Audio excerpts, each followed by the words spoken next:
Hello everyone student, कैसे हो आप सभी लोग। उम्मीद करता हूं आप सभी लोग बढ़िया होंगे। आज जैसा कि यहाँ पे टॉपिक लगा हुआ है अवकलन गणित, आज हम जो बेटा बात करने वाले हैं वो अवकलन गणित के बारे में बात करने वाले हैं। तो कॉपी और पेन लेकर के तैयार हो जाइए और आज का हम टॉपिक स्टार्ट करते हैं अवकलन गणित। ठीक है बेटा, तो मैं मंगलसूत्र आप सभी का बहुत बहुत स्वागत करता हूँ आपके अपने प्यारे से खूबसूरत से अच्छे से डिजिटल प्लेटफॉर्म्स मेंटोर मंगल पे। ओम मंगलम मंगलम, ओम मंगलम मंगलम, ओम मंगलम मंगलम। ये जो फिजिक्स के अंदर अवकलन गणित है वो कहाँ पे काम में आने वाली है। ठीक है, बेसिकली होता क्या, जो मैथ्स होती है, ठीक है, मैथ्स में अपन बात करें बहुत सारे टाइप्स हो सकते हैं, जैसे अवकलन गणित हो गया, समाकलन गणित हो गया, बीजगणित हो गया, त्रिकोणमिति हो गया। ये सारे जो एप्लीकेशन होता है वो किस में होता है, इनका एप्लीकेशन उपयोग फिजिक्स में ही तो होता है इनका उपयोग। ठीक है ना, तो हम देखेंगे कि अवकलन गणित का फिजिक्स में किस तरीके से उपयोग होने वाला है, इसके बारे में हम समझेंगे। देखिए बेटा, मैं एक बात करता हूँ, फलन की बात करते हैं कि हमारे पास में कोई फंक्शन है, एक फलन है। फंक्शन या फलन का मतलब क्या होता है ये आपको पहले समझ में आना चाहिए। जैसे मैं बात कर रहा हूं, आपके पास में बेटा एक सर्कल है, ये आपके पास में एक वृत्त है। ठीक है, एक सर्कल दिया हुआ है और इसकी त्रिज्या आपको दे रखी है r। कितनी बेटा त्रिज्या दे रखी है r। मैं बोलूंगा कि इस वृत्त का क्षेत्रफल क्या होगा, तो बेटा क्या बताओगे, इस वृत्त का क्षेत्रफल हमें पता है ना, ये तो गली गली में बच्चा बता रहा है। आपको ये सर्कल का एरिया पता होना चाहिए और एरिया जो होता है वो होता है बेटा पाई r स्क्वायर। ये एरिया होता है कि नहीं, यही होता है। यानी कि यहाँ पर मैंने लिखा क्षेत्रफल, यानी कि एरिया, क्षेत्रफल को a से लिखते हैं, a बराबर पाई r स्क्वायर आ चुका है। अब यहाँ पर देखो, r का मान बढ़ाओगे तो क्षेत्रफल बढ़ेगा, r का मान घटाओगे तो क्षेत्रफल घटेगा। यानी कि हम यहाँ पे कह सकते हैं कि जो क्षेत्रफल है वो त्रिज्या पर डिपेंड करता है, त्रिज्या पर निर्भर करता है। यानी कि त्रिज्या को बदलोगे तो क्षेत्रफल भी बदलेगा। तो हम यहाँ पे लिख सकते हैं कि जो क्षेत्रफल होगा वो त्रिज्या पर निर्भर करेगा, मतलब क्षेत्रफल त्रिज्या का एक फलन है। आप नॉर्मली इस तरीके से भी समझ सकते हो कि जो क्षेत्रफल है वो एक त्रिज्या के रूप में एक फॉर्मूला है, आप ऐसे भी समझ सकते हो। ठीक है ना, r को बदलेंगे तो a भी बदलेगा। अब r को बदलना अपनी स्वेच्छा से आप कोई भी बदल सकते हो अपनी मर्जी के हिसाब से। यानी कि यहाँ पर r एक वेरिएबल है, r एक चर है, लेकिन r को क्या बोलेंगे हम, स्वतंत्र चर बोलेंगे। बेटा क्या बोलेंगे, स्वतंत्र चर बोलेंगे। और r को रखने पर, r को स्वतंत्र क्यों बोल रहे हैं, क्योंकि हम आजाद हैं, r का मान अपने हिसाब से अपन कुछ भी रख सकते हैं। r का मान रखेंगे उसी के हिसाब से a निकल के आएगा। अरे उसी के हिसाब से ना, r का मान 1 रखोगे तो a कुछ अलग निकल के आएगा, r का मान 2 रखोगे तो a कुछ अलग निकल के आएगा। यानी कि a का मान है वो त्रिज्या पर डिपेंड करता है, a भी तो चेंज हो रहा है ना, r को चेंज कर सकते हैं इसलिए लिखते हैं चर। और यहाँ पर पाई है वो कभी भी चेंज नहीं होगा, पाई की वैल्यू होती है 22/7, इसे हम अचर बोलते हैं। जो वैल्यू चेंज हो सकती है उन्हें चर कह सकते हैं ना। तो यहाँ पर r चेंज होगा इसलिए चर बोलेंगे, a भी चेंज होगा इसलिए इसे भी चर बोलेंगे, लेकिन इसे बोलेंगे स्वतंत्र चर और इसे बोलेंगे परतंत्र चर, परतंत्र चर। ठीक है बेटा, ऐसा लिखेंगे हम, क्लियर है। यानी कि परतंत्र का मतलब हो ये इस पर डिपेंड करता है, ये आजाद नहीं है, जैसा r रखेंगे उसके हिसाब से ये निकल के आएगा। ऐसे बहुत सारे फंक्शन हो सकते हैं, जैसे मैंने बोला आपको इसी वृत्त की परिधि निकालनी है, तो अपन परिधि को कैसे लिखेंगे, सर्कमफेरेंस को मैं c से लिख लेता हूँ। c इक्वल टू आप क्या लिखोगे, 2 पाई r। मतलब इसकी जो परिधि है, सर्कमफेरेंस है, वो किस पर डिपेंड करती है, त्रिज्या पर डिपेंड करती है। तो हम इसको पढ़ने का तरीका क्या होगा, मैं इसको इस तरीके से कह सकता हूँ कि यहाँ पे जो सर्कमफेरेंस है, जो इसकी परिधि है, वो एक त्रिज्या के रूप में एक फलन है। यहाँ पे आप स्मॉल r लिख सकते हो, त्रिज्या छोटी दे रखी है तो आप यहाँ पे स्मॉल r लिख सकते हो। यानी कि मैं यहाँ पे लिखूंगा कि क्षेत्रफल, क्षेत्रफल क्या है, क्षेत्रफल त्रिज्या का फलन है। फलन का मतलब जिस पर डिपेंड करेगा, त्रिज्या का फलन है, ऐसा लिखेंगे बेटा हम इसे, त्रिज्या का फलन है। फलन होने का मतलब त्रिज्या को चेंज करेंगे तो क्षेत्रफल भी चेंज होगा। जैसे मैं बात करूं, यहाँ पे ये लिखा है तो हम लिख सकते हैं कि जो परिधि होगी वो भी क्या है, त्रिज्या का एक फलन है। यहाँ पर जैसे मैं लिख सकता हूं, जैसे मैं बात करूं, हमारे पास में एक आयत है, आयत की लंबाई l है, और इसकी जो चौड़ाई है वो b है, तो इसका जो क्षेत्रफल निकल के आएगा बेटा वो निकल के आएगा a is equal to L into B. मतलब इसका जो क्षेत्रफल होगा आयत का वो लंबाई और चौड़ाई दोनों का फलन है, यानी कि दोनों पर निर्भर करता है। तो लिखने का तरीका क्या होगा बेटा, फंक्शन को जब भी लिखते हैं तो हम लिखेंगे एरिया।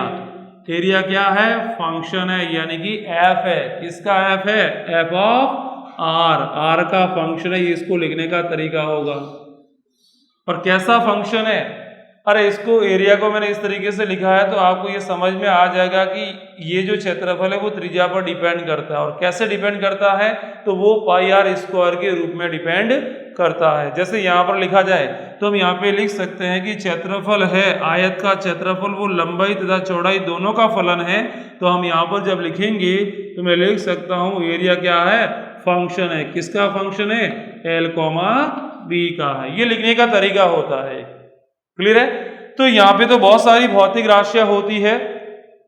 आयत है, मतलब आयत का क्षेत्रफल है, आयत का आयत मतलब किसी गोले का आयतन है, किसी का क्षेत्रफल है, किसी की परिधि, बहुत सारी भौतिक राशियां होती है। तो हम क्या करेंगे, एक सामान्यतः एक फंक्शन बनाएंगे जिसमें किसी भौतिक राशि को हम y मान लेंगे और मान लेते हैं कि कोई भौतिक राशि y है वो किसी भौतिक राशि x पर निर्भर करती है। हम एक जनरल सभी के लिए बात कर रहे हैं ना, एक स्पेशल बात नहीं करेंगे। तो हम बेटा लिखेंगे, इसको लिखने का तरीका ये होगा बेटा, हम लिखेंगे माना कोई भौतिक राशि y, माना कोई भौतिक राशि y राशि x पर निर्भर करती है। किस पर निर्भर करती है, x पर निर्भर करती है, x पर निर्भर करती है। तो हम बेटा इसे किस तरीके से लिखेंगे, तो हम लिखेंगे, इसको लिखने का जो तरीका होगा बेटा वो हमारा होगा, हम लिखेंगे y is equal to function है। किसका फंक्शन है, x का फंक्शन है। अब वो फंक्शन किसी भी फॉर्मेट में हो सकता है, फंक्शन का मतलब फॉर्मूला है, वो फॉर्मूला कैसा भी हो सकता है y is equal to x हो सकता है, y is equal to x square हो सकता है, y is equal to x cube हो सकता है, y is equal to x की पावर 4 हो, कैसा भी फंक्शन हो सकता है। मतलब फंक्शन का मतलब फॉर्मूला x पर किस तरीके से निर्भर करता है, वो कैसा भी हो सकता है, डिपेंड करेगा भौतिक राशि पर। तो ये हमने यहाँ पे लिख दिया, ठीक है बेटा, ओके। यहाँ पर x को क्या बोलेंगे, स्वतंत्र चर बोलेंगे। क्या बोलेंगे बेटा, स्वतंत्र चर। और y को बोलेंगे परतंत्र चर। इज इट क्लियर, ठीक है। अब मैं यदि x को चेंज करूंगा, जैसे मैंने कोई भी आपको एक फंक्शन दे दिया एग्जाम्पल के फॉर्म में, एग्जाम्पल के रूप में मैंने आपको एक समीकरण दे दिया कि y is equal to 2x square है, यहाँ पे कोई फंक्शन है अपने पास में, क्लियर है। अब मैं बोलूंगा कि यदि मैं x को चेंज करूंगा तो y भी तो चेंज होगा ना बेटा, अरे होने वाला है, वो तो ऑब्वियसली चेंज होगा।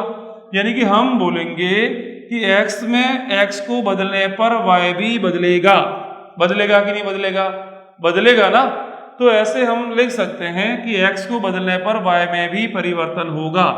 अब x में परिवर्तन हम डेल्टा x का कर रहे हैं, कितने का कर रहे हैं, डेल्टा x का। तो y में भी परिवर्तन कोई न कोई निकल के आएगा और उस परिवर्तन को हम लिख लेंगे डेल्टा y से लिख देंगे, ठीक है। तो हम क्या बोलेंगे कि x में परिवर्तन करने पर y में कितना परिवर्तन होगा, इसी को बोला जाता है x के सापेक्ष y का अवकलन करना, ठीक है। जैसे इसको अपन एक एग्जांपल से समझ सकते हैं। जैसे मैंने मान लिया कि x का प्रारंभिक मान कितना है, x इसका प्रारंभिक मान है, x इसका प्रारंभिक मान है, ऐसा मैं लिख लेता हूं। तो हमारे पास में फॉर्मूला यही बनेगा y is equal to 2x square, अरे बनेगा ना। और मैं बोल रहा हूं कि x में मैंने वृद्धि कर दी, x में मैंने वृद्धि कर दी, और वृद्धि कितने की कर दी, मैंने डेल्टा x की कर दी। डेल्टा x का मतलब होता है परिवर्तन, मैंने x को थोड़ा सा बढ़ा दिया, तो नया मान क्या होगा x का, अरे x तो पहले से इसका मान है, आपने डेल्टा x और बढ़ा दिया, तो नया मान क्या हो जाएगा, x प्लस डेल्टा x। अरे ऐसा ही होगा ना। तो हम x की जगह क्या लिख देंगे, 2x प्लस डेल्टा x लिख देंगे यहाँ पे, और इसका स्क्वायर है तो स्क्वायर करना पड़ेगा। अब हमारे को जो नया मान मिलेगा वो y नहीं मिलेगा, हमारे को कुछ एक्स्ट्रा मिलेगा। ठीक है, अब हमारे को मैंने मान लिया कि y नहीं मिलेगा, y में कुछ एक्स्ट्रा वैल्यू मिलेगी जिसको हम लिख लेते हैं। जैसे फॉर एग्जाम्पल मैंने x का मान 1 रखा तो y का मान कितना मिलेगा, 2 मिलेगा। x का मान मैंने 2 रखा तो 2 दूनी 4 और दूनी 8, यानी कि y का मान कितना मिलेगा, 8 मिलेगा। यानी कि पहले y का मान कितना था, 2, अब y का मान कितना हो चुका है, 8। यानी कि y के मान में क्या हुई, वृद्धि हुई। कितने की वृद्धि हुई, 6 की। इस वृद्धि को मैं डेल्टा y से लिख रहा हूं तो कैसे लिखूंगा, अरे y तो भाई पहले से मान था, डेल्टा y और बढ़ चुका है तो नया मान तो ये होगा ना, y प्लस डेल्टा y से लिखेंगे ना इसको। ये लिखने का तरीका होगा। हम इसको सॉल्व कर लेते हैं। y plus delta y is equal to, इसको ब्रैकेट को ओपन करो, अरे ब्रैकेट को ओपन करेंगे a प्लस बी का होल स्क्वायर, तो यहां से हम लिख सकते हैं x square plus 2x delta x plus delta x का होल स्क्वायर, ऐसा लिखेंगे हम यहां से। ठीक है, तो y plus delta y is equal to, अरे डेल्टा x एक स्मॉल परिवर्तन है, आपने जो परिवर्तन किया है बहुत छोटा परिवर्तन किया है। जैसे लेस देन 1 होता है और हमें पता है कि जब परिवर्तन छोटा करते हैं और इसका यदि आप स्क्वायर करोगे वो तो और भी छोटा हो जाएगा। हमेशा ध्यान रखना, यदि कोई वैल्यू लेस देन 1 है और आप उसका स्क्वायर करते हो या उसका क्यूब करते हो या घात 4 करते हो तो वैल्यू और भी छोटी होती जाती है। लगातार ध्यान रखना, जितनी ज्यादा घात लगाओगे वो वैल्यू उतनी ही ज्यादा छोटी होगी। यानी कि हम इसे नेग्लेक्ट कर सकते हैं, नगण्य मान सकते हैं। तो बेटा मैं यहां से क्या लिखूंगा, 2x square plus 2x delta x, अरे ऐसा ही लिखूंगा ना। तो यहां से हमारे पास में मिलेगा y plus delta y is equal to, इसका मल्टीप्लाई करो 2, इसको अपन नगण्य मानेंगे। क्यों, क्योंकि ये लगभग 0 के बराबर निकल के आएगा, जिसको इसके साथ में जोड़ेंगे तो इस समीकरण पे कोई फर्क नहीं पड़ेगा। तो लिखेंगे 2x डेल्टा x। अरे भाई ये तो पुराना मान है ना भाई, देखो y का मान 2x स्क्वायर है कि नहीं, यानी कि मैं यहाँ पे लिख सकता हूँ पुराना मान ये y है, ये इससे कैंसिल हो जाएगा। तो हमारे पास में क्या मिलेगा बेटा, तो हमारे पास में मिलेगा delta y is equal to, वो मिलेगा 2x डेल्टा x।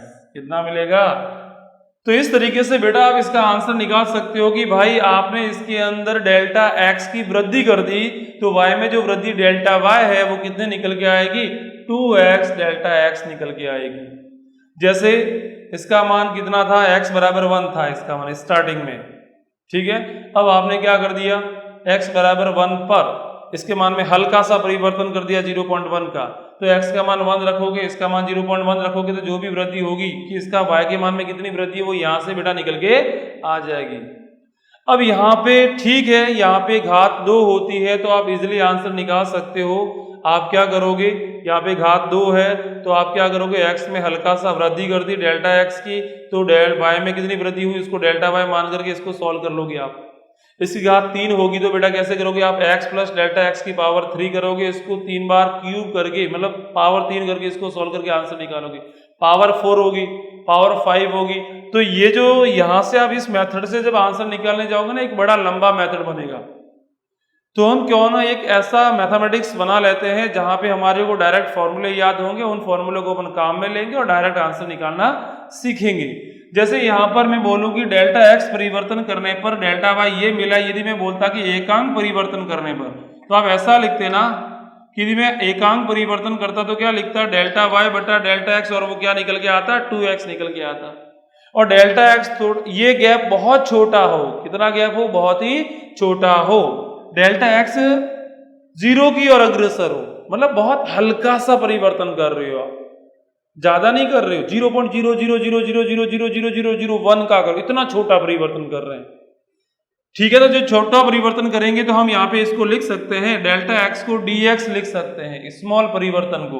तो यहाँ पर हम लिखेंगे dy, अरे जब इसमें परिवर्तन छोटा करोगे dx का तो y में भी परिवर्तन छोटा ही निकल के आएगा ना dy, तो हम लिखेंगे dy बाय dx, और वो आंसर क्या निकल के आएगा, 2x निकल के आएगा। क्योंकि यहाँ पर जब हम छोटा परिवर्तन करते हैं तो आगे बेटा लिमिट लगानी पड़ती है और लिखते हैं डेल्टा x टेल टू 0 लिखते हैं। ठीक है, डेल्टा x की वैल्यू है बेटा वो हम क्या लिखते हैं, 0 लिखते हैं।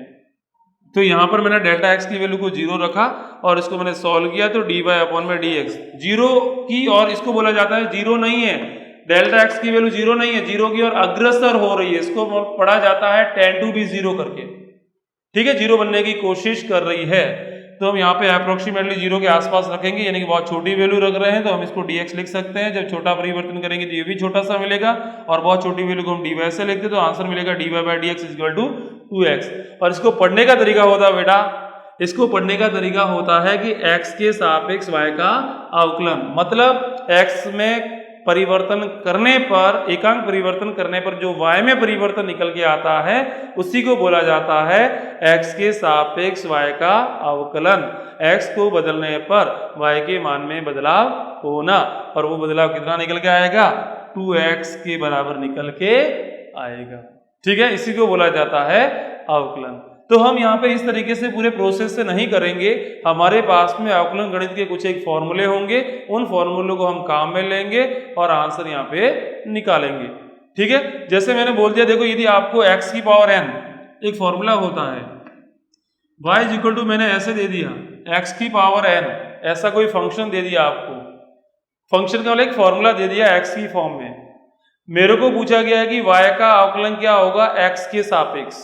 इसको पढ़ने का तरीका बेटा होगा x के सापेक्ष y का अवकलन, x के सापेक्ष y का अवकलन, ऐसे पढ़ते हैं बेटा इसको,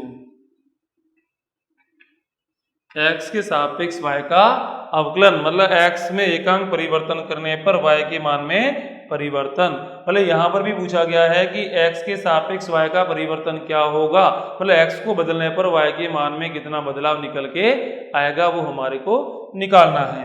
तो हम बेटा इस तरीके से इसके डायरेक्ट फॉर्मूले होते हैं, हम लिखेंगे dy बाय dx, इस तरीके से बेटा लिखेंगे। इसका मतलब होता है कि x को बदलने पर y में बदलाव होना, और वो कितना होगा, डायरेक्ट फॉर्मूला याद रखो कि फॉर्मूला होता है कि जो पावर होती है उसको आगे लिखते हैं और एक पावर कम कर देते हैं, इसमें से एक पावर को घटा दो, जो पावर है उसको आगे लो, आगे ले लिया, एक पावर कम कर दी। देखिए यदि हमारे को ये मेथड पता नहीं होता तो हम यहाँ से डायरेक्ट भी इसका आंसर निकाल सकते थे। देखो यहाँ पर पावर कितनी दे रखी है, अरे x की पावर n, और n का मान कितना दिया हुआ है, 2 दिया गया है, तो हम डायरेक्ट ये वाला फॉर्मूला यहाँ पे अप्लाई कर सकते हैं, और यहाँ से बेटा जो आंसर निकल के आता वो क्या आता, तो हम लिखते हैं यहाँ पे, क्या लिखते हैं, dy by dx, dy by dx, ऐसे बढ़ते हैं, x में परिवर्तन करने पर y में परिवर्तन, मतलब x के सापेक्ष y का अवकलन, और वो बेटा निकल के आएगा 2 है, इसको ऐसा का ऐसा लिखो। देखो 2 में तो कोई परिवर्तन नहीं होगा, अरे अवकलन किसका होगा, जिसके अंदर परिवर्तन होगा वही तो अवकलन होगा, कांस्टेंट का अवकलन थोड़ी ना होता है, अवकलन का मतलब परिवर्तन होगा ही नहीं ना उसके अंदर, तो 2 को 2 रखो। हाँ एक्स स्क्वायर इसका कर सकते हैं, दिमाग में क्लिक करना चाहिए, अरे भाई साहब ये रहा x की पावर n, अरे n का मान कितना दिया हुआ है, 2 दिया हुआ है, तो हम 2 को क्या करेंगे, अरे यहाँ पर क्या करेंगे, 2 को हम आगे ले लेंगे यहाँ पे, ठीक है, और यहाँ पे बेटा क्या करेंगे हम, हाँ यहाँ पे एक पावर कम कर देंगे, अरे फॉर्मूला होता है ना, एक पावर कम कर, 2 में से एक घटा दो तो आंसर क्या मिलेगा, 4x। यहाँ पे 4x क्यों नहीं, अच्छा यहाँ पे हमने एक मिस्टेक कर दी, 2 का आपने यहाँ पे 2 से मल्टीप्लाई नहीं किया है, यहाँ से मल्टीप्लाई तो करना पड़ेगा ना, हम मल्टीप्लाई करेंगे तो यहाँ पे बेटा 4 आएगा, कितना आएगा 4, यानी कि देखो 4x आया कि नहीं, और यहाँ से भी आंसर बेटा क्या मिला, 4x मिला कि नहीं मिला। यानी कि अवकलन गणित के अंदर बहुत सारे फॉर्मूले होंगे, उन फॉर्मूले को काम में लेंगे, हम डायरेक्ट परिवर्तन ज्ञात करना सीखेंगे, हम मेथड से नहीं करेंगे। इसलिए जो अवकलन गणित होता है वो बहुत काम का है, क्लियर है, कैसे अपन काम में लेते हैं इसको सीखेंगे। तो हमारे पास में अवकलन गणित के कुछ एक फॉर्मूले हैं, उस सारे फॉर्मूले को हम देखते हैं।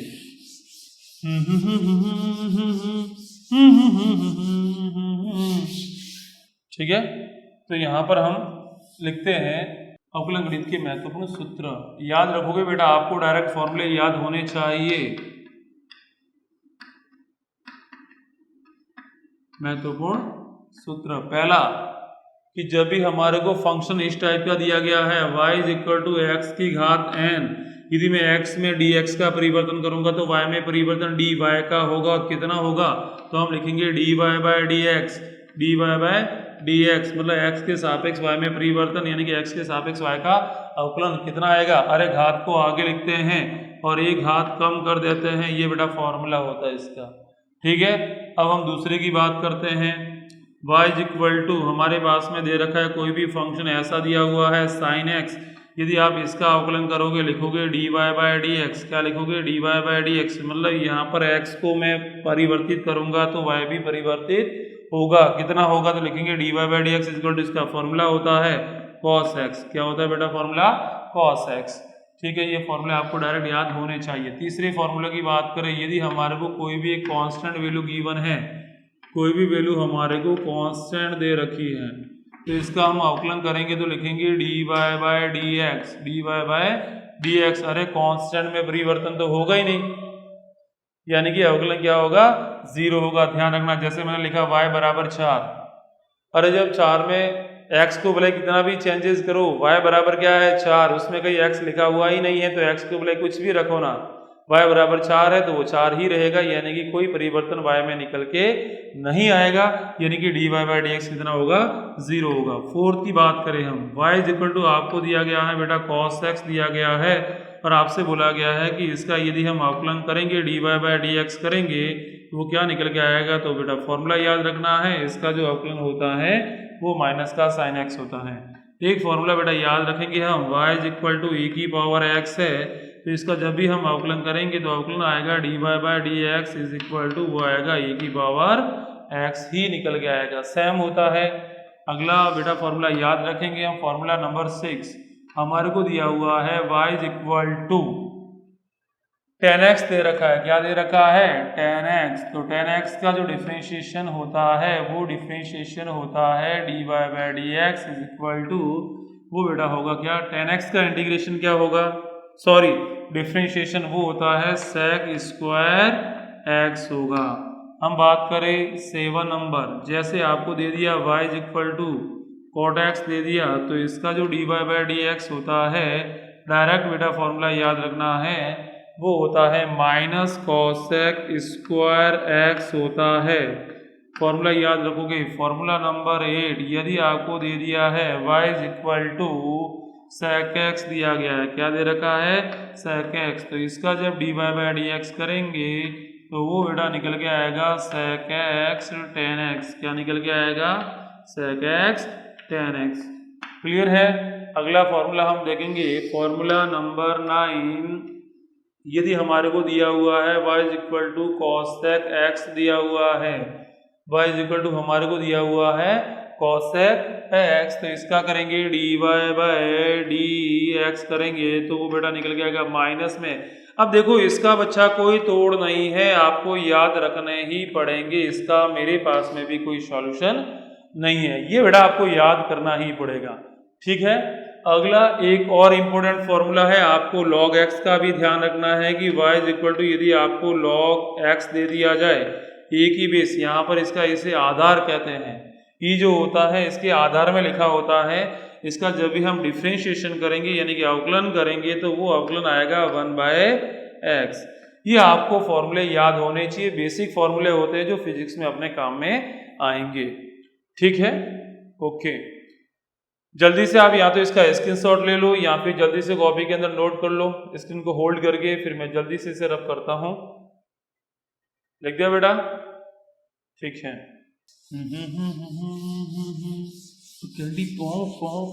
कैंडी देखिए बच्चा, अगला देखिए, यदि हमारे को कोई भी दो फंक्शन दिए गए हैं, दो फंक्शन यदि आपके मल्टीप्लिकेशन में है या सब्ट्रैक्शन की फॉर्म, मतलब एडिशन की फॉर्म में या सब्ट्रैक्शन की फॉर्म में या मल्टीप्लिकेशन या डिविडेशन की फॉर्म में हो सकता है, कोई बोलेगा कि सर हमारे पास में दो फॉर्मूले हैं, ठीक है, दो फंक्शन एक साथ में दे दिए, जैसे मैंने दे दिया, कोई भी कुछ और भी फॉर्मूले देखेंगे हम, y इज इक्वल टू दो फॉर्मूले दे दिए आपको, एक तो u दे रखा है और एक साथ में आपको v दे रखा है।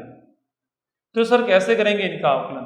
तो दोनों का सेपरेट सेपरेट अवकलन करेंगे, इसका अलग से कर दो, इसका अलग से कर दो, प्लस है तो बीच में प्लस लिखो, माइनस है तो बीच में माइनस लिखो। जैसे इसका मैं अवकलन करूंगा x के सापेक्ष, तो ऐसे लिखूंगा dy बाय dx।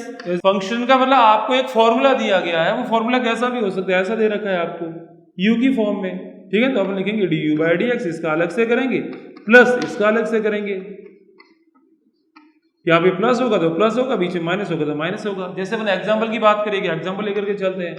जैसे मैंने बोल दिया, एक सवाल दे दिया आपको, y is equal to x e की power x plus sine x का समाकलन अवकलन क्या होगा? अरे सिंपल, ये तो गली गली में बच्चा कर रहा है भाई इसको तो, ठीक है ना, गली गली में बच्चा कर रहा है ना, dy बाय dx लिखेंगे इसको। हाँ, अरे पहले इसका करो, ये मान लेते हैं u है, ये मान लेते हैं v है, देखो ये u की जगह आ रहा है, ये v की जगह आ रहा है, तो इसका अलग से करेंगे, इसका अलग से करेंगे। अरे e की पावर x का अवकलन क्या होता है? अभी हमने फॉर्मूला लिखा, क्या होता है? e की पावर x ही होता है, प्लस साइन x का क्या हो जाएगा? cos x। बस ये आंसर आ गया। अरे बहुत फर्जी है, ठीक है ना, प्लस होगा तो प्लस लिखेंगे, माइनस होगा तो माइनस होंगे। हाँ, एक ऐसा भी हो सकता है, आपको कोई फंक्शन है वो इस तरीके से दिए गए, दो फंक्शन है और एक फंक्शन u है और एक फंक्शन v है, फलन, मतलब दोनों, आपको फलन का मतलब दो फॉर्मूले अपने पास में, दोनों फॉर्मूले मल्टीप्लाई की फॉर्म में दे रखे हैं, तो कैसे लिखेंगे इसको? इसका अवकलन करेंगे तो देखो इसका एक तरीका होता है बेटा, याद रखोगे आप, dy by dx is equal to, पहले हम u को नियत रखेंगे और v का करेंगे। u को नियत रखने का मतलब u को ऐसा का ऐसा लिखना है, v का करेंगे dy by dx, plus v को रखेंगे नियत और u का करेंगे du बाय dx। जैसे अपन इसको एक एग्जांपल से समझ सकते हैं, जैसे मैंने आपको एक एग्जांपल दिया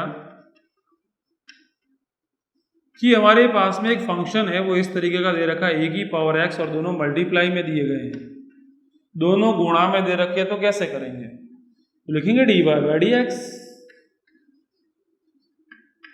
अरे यही फॉर्मूला देखो, u की जगह e की पावर x है, v की जगह साइन x है, तो कैसे करेंगे? इसको नियत रखो, इसका करो, प्लस इसको नियत रखो, इसका करो। देखो कैसे करेंगे, पहले e की पावर x को नियत रखो, देखो u को ऐसा का ऐसा लिखना है, v का करना है यानी कि इसका करना है, क्या होगा इसका अवकलन? साइन x का अवकलन क्या होता है? cos x, अभी हमने सीखा, प्लस साइन x को ऐसा का ऐसा रखो आप, अरे v को ऐसा का ऐसा लिखना है, और किसका करना है? u का मतलब इसका करना, और e की पावर x का क्या होगा अवकलन? e की पावर x ही होगा। ये आंसर आ गया इसका, ठीक है ना, बहुत सिंपल चीज है ये, तो आपको ये आनी ही चाहिए, ठीक है, तो इस तरीके से आपको करना है। और कोई बोलेगा सर ऐसा हो जाए तो कैसा हो जाए? सर न तो डिवाइड, मतलब इस तरीके से, न तो प्लस में दे रखा है, न माइनस में, न गुणा में दे रखा है, डिवाइड में दे रखा है, अब करके बताओ। अरे तभी कर सकते हैं, इसका एक फॉर्मूला होता है, देखो करते हैं अभी। देखिए जब हमारे को इस तरीके से दे रखे दो function, y is equal to u upon v करके लिखा हुआ है, सर ऐसे कोई दो फॉर्मूले दे रखे जो को भाग के रूप में हो, तो इसका भी फॉर्मूला होता है। तो इसका फॉर्मूला होगा बेटा, हम लिखेंगे dy बाय dx, इसका अवकलन करेंगे dy बाय dx। वो अरे v जो नीचे है ना, इसको नियत रखो, ये ध्यान रखना, नीचे वाले को फिक्स रखो, इसका करो du बाय dx।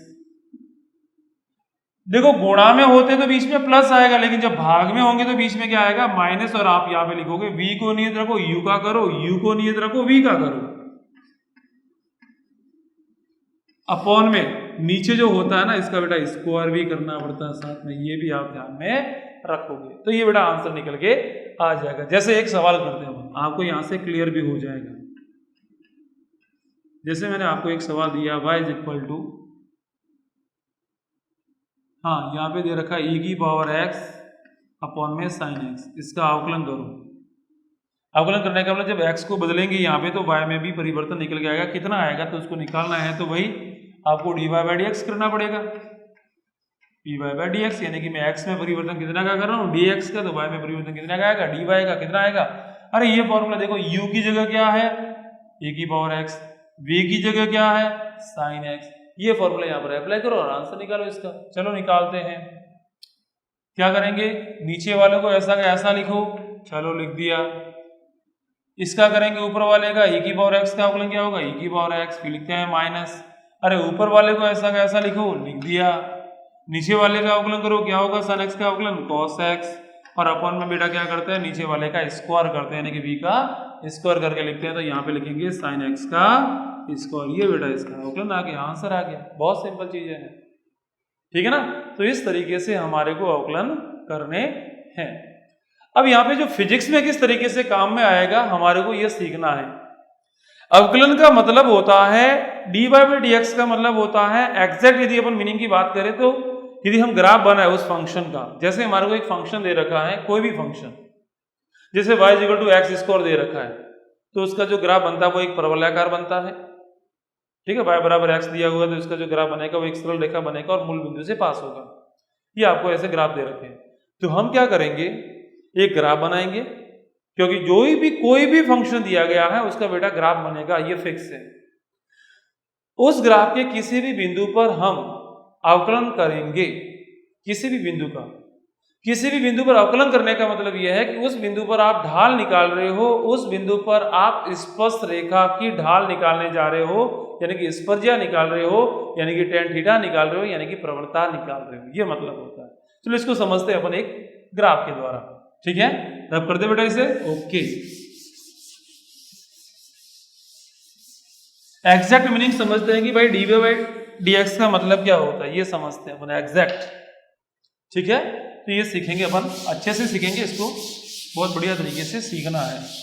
जैसे मैं एक ग्राफ बनाता हूँ, कोई भी एक फंक्शन है, कोई भी फंक्शन का मतलब आपको एक फॉर्मूला दिया गया है y और x के फॉर्म में, तो हम इसका ग्राफ बनाएंगे तो कोई ना कोई ग्राफ बेटा निकल के आएगा। जैसे मैंने एक ग्राफ बना लिया, ये ग्राफ है अपने पास में ऐसा। अरे ग्राफ कैसा भी आ सकता है, वो डिपेंड करेगा कि कैसा फंक्शन है।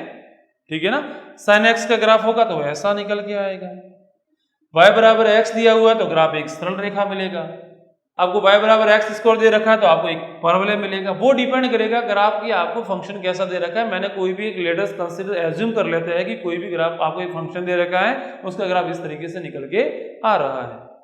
मैं मान लेता हूं कि एक पॉइंट यहां है, इसका मैंने पॉइंट मान लिया। मान लेते हैं कि यहाँ पे जो इसका निर्देशांक है वो x1 है। क्या है बेटा, x1। तो यहाँ पर y की वैल्यू भी कोई ना कोई निकल के आएगी। मैं मान लेता हूं कि यहाँ का पॉइंट है वो y1 है। अब मैं क्या कर रहा हूं कि x को बढ़ाऊंगा तो भाई साहब y भी बढ़ेगा कि नहीं बढ़ेगा। यानी कि मैंने x को बढ़ा दिया, और कितना बढ़ा दिया, डेल्टा x से बढ़ा दिया बेटा। कितना से बढ़ा दिया, डेल्टा x से। तो एक नया आपको निर्देशांक मिलेगा, और इस निर्देशांक को मैंने लिख दिया x2 से लिख दिया। किससे लिख दिया, जैसे इसका मान 4 था, इसका मान 4.5 है, तो वृद्धि कितने की गई, 0.5 की, और वही डेल्टा x है। यानी कि आपने इसकी इतनी वृद्धि करी तो y में भी तो वृद्धि होगी। देखो पहले आपका पॉइंट ये मिल रहा था, अब की बार आपको जो पॉइंट मिलेगा बेटा वो ये वाला मिलेगा। अब की बार बेटा जो आपको पॉइंट मिलने वाला है वो पॉइंट आपको यहां पर मिलेगा। देखो x1 से x2 पे शिफ्ट हो गया, तो ये पॉइंट y1 से y2 पे वैल्यू शिफ्ट हो गई। यानी कि y में भी क्या होगी, y1 से y2 तक वृद्धि हो जाएगी, और इस वृद्धि को हम लिख लेते हैं डेल्टा y से लिख लेते हैं। किससे लिखते हैं बेटा, डेल्टा y से। एक पॉइंट हमने a ले लिया और एक पॉइंट हमने b ले लिया। ठीक है, हम यदि a और b बिंदु को यदि मिलाते हैं, हमने इसको मिला दिया डायरेक्ट, ये मिला दिया। देखो यहां से यहां तक वृद्धि हुई है डेल्टा x की, यहां से यहां तक जो वृद्धि हुई है वो डेल्टा y की हुई है। मैं एक पॉइंट मान लेता हूं, ये पॉइंट C है। तो बेटा एक आपके पास में त्रिभुज निकल के आएगा A B C। अरे निकलेगा कि नहीं निकलेगा, बोलो हाँ या ना। अरे निकलेगा ना ऐसा। तो हम यहाँ पे लिखेंगे बेटा, मान लेते हैं कि एक समकोण त्रिभुज बनेगा यहाँ पे, क्योंकि दोनों बिंदुओं को मिलाएंगे तो एक कर्ण का काम करेगी ये वाली भुजा, और मैं मान लेता हूं कि ये एंगल कितना है, थीटा है। कितना है, थीटा है। तो बेटा आप कैसे लिखोगे, हम लिखेंगे tan theta is equal to अरे tan थीटा का फॉर्मूला गली गली में बच्चा कर रहा है, क्या होता है, लंब बटा आधार। लंब पे क्या है, डेल्टा y, आधार पे क्या है, डेल्टा x। तो हम लिखेंगे डेल्टा y अपॉन में डेल्टा x। क्लियर है, ओके। यदि मैं ऐसा करता हूं कि ये जो डेल्टा x है ये परिवर्तन इतना बड़ा नहीं ले, ये हम परिवर्तन बहुत छोटा ले लेगी। मैंने यहां से यहां तक वृद्धि कर दी, बहुत पॉइंट पास में है, तो ये जो बी पॉइंट इतना दूर नहीं मिलेगा, बी पॉइंट भी क्या मिलेगा, ए के बहुत पास में मिलेगा। अरे मिलेगा कि नहीं मिलेगा, यानी कि दोनों पॉइंट पास में आने की कोशिश करेंगे। अरे पास में आएंगे नहीं, इस तरीके से पास में आएंगे। ये पॉइंट ए यहां पर था, ये पॉइंट बी यहां पर था, तो आपने ये दोनों को मिला तो लाइन ये मिलेगी। मैं कह रहा हूं कि पॉइंट ए बी यहां पर आ गया, तो दोनों लाइनों को मिलाओ, लाइन आपको ये मिलेगी और ये दोनों बिंदु एक ही स्थान पर आ जाए, दोनों बहुत पास पास में आ जाए तो एक लाइन मिलाओगे ना, दोनों को मिलाने वाली एक लाइन बनाओगे तो वो लाइन आपको ऐसा लगेगा कि ये इस ग्राफ को टच कर रही है। लाइन क्या कर रही है? इस ग्राफ को टच कर रही है। देखो इसको समझो आप, यदि मैंने एक पॉइंट ए यहां ले लिया और एक पॉइंट बी बहुत पास में ले लिया और दोनों को मिलाऊंगा तो ये लाइन ऐसी मिलेगी मेरे को कि यह जो लाइन है वो इस ग्राफ को टच कर रही है, ऐसा मिलेगा ना। और यहाँ पे कितना सा आपने क्या कर दिया, बहुत छोटा सा त्रिभुज बनेगा यहाँ पे, बहुत छोटा सा। अरे बनेगा कि नहीं बोलो, हाँ या ना? बनेगा ना, बहुत छोटा बनेगा, क्योंकि आपने ये जो परिवर्तन किया है वो डेल्टा एक्स का ना करके कितना का किया है, डी एक्स का किया। ये डेल्टा एक्स नहीं है, अब की बार डी एक्स से बहुत छोटा परिवर्तन है, तो त्रिभुज की भी क्या बनेगा, छोटा। अरे जब आप ये परिवर्तन छोटा करने जाओगे तो y में भी परिवर्तन क्या मिलेगा, बहुत छोटा, जिससे हम dy से लिखेंगे, यानी कि ये बनेगा आपका छोटी सी वैल्यू dx और ये वैल्यू क्या बनेगी आपकी dy मिलेगी। यानी कि जब आप यहाँ पे थीटा निकालने जाओगे, क्या निकालने जाओगे, थीटा निकालने जाओगे, तो tan थीटा बराबर क्या मिलेगा इस ग्राफ के अंदर। अरे ये जो समकोण त्रिभुज के अंदर tan थीटा क्या मिलेगा, अपन लिखेंगे dy बाय dx, और dy बाय dx का मतलब ही होता है tan थीटा। और यहाँ पे tan थीटा का मतलब क्या होता है कि ये जो लाइन है ना, ये लाइन आपने जो मिलाई है, यहाँ पे जो कर्ण बना है वो कर्ण इस तरीके का आपको लगेगा कि यह इस लाइन को स्पर्श कर रहा है, टच कर रहा है। क्लियर है?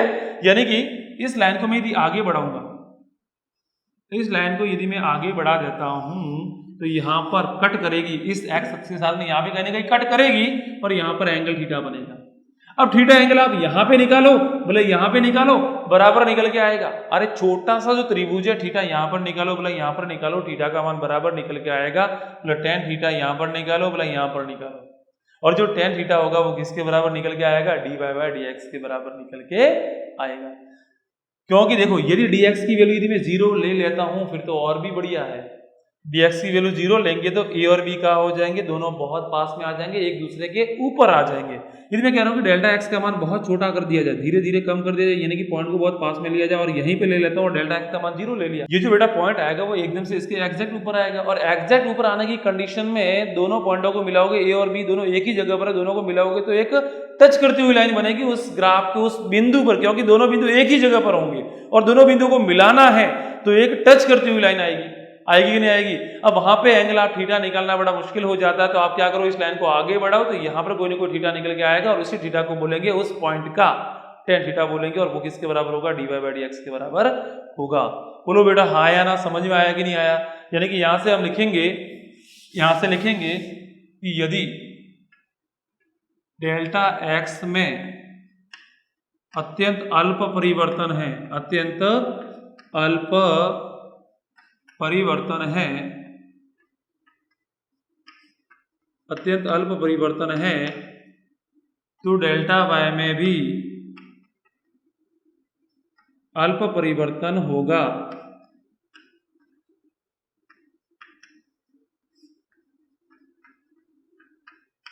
इस स्थिति में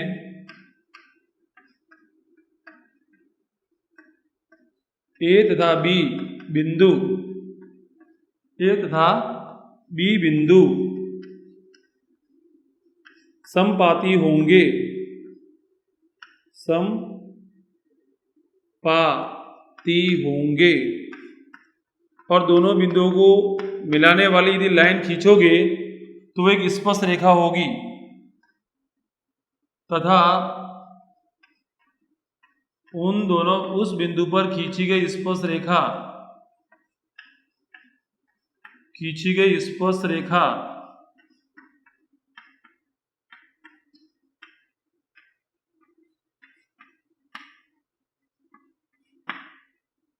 x अक्ष के साथ कोण बनाती है,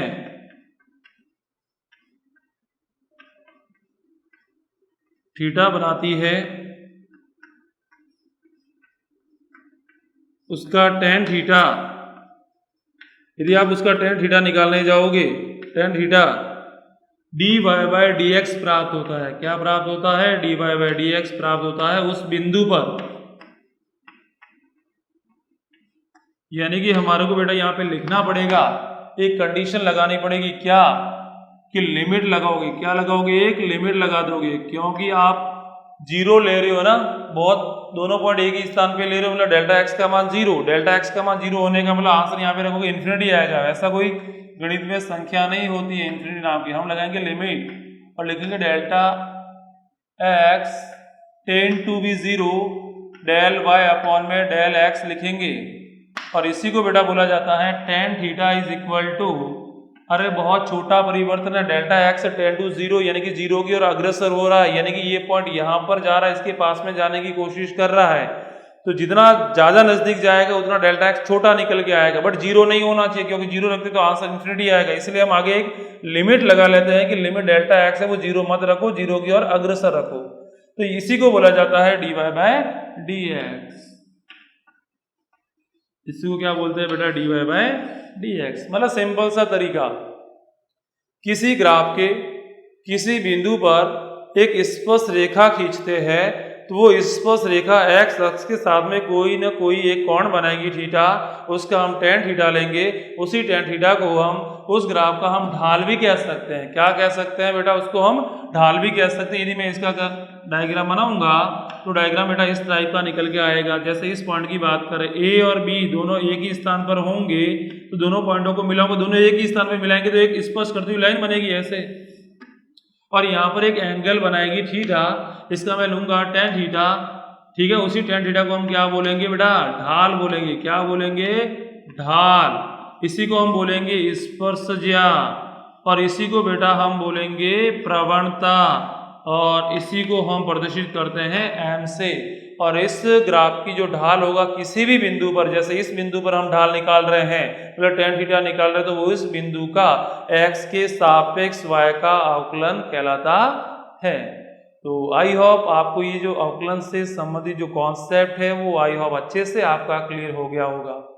यदि आप चैनल पर पहली बार है तो आप चैनल को जरूर सब्सक्राइब करें, तो ताकि और भी जो नए वीडियोस मैं अपलोड करूंगा तो उसका नोटिफिकेशन आपको सबसे पहले प्राप्त हो जाए। और यदि आपको वीडियो पसंद आया तो लाइक करें, शेयर करें। उससे क्या होगा कि मेरे को एक मोटिवेशन मिलता रहेगा वीडियोस बनाने के लिए। आप लाइक शेयर करोगे और सब्सक्राइब करोगे तो और भी वीडियोस बनाने के लिए मोटिवेशन मिलता रहेगा। तो बच्चा आज के लिए इतना ही, बहुत बहुत धन्यवाद।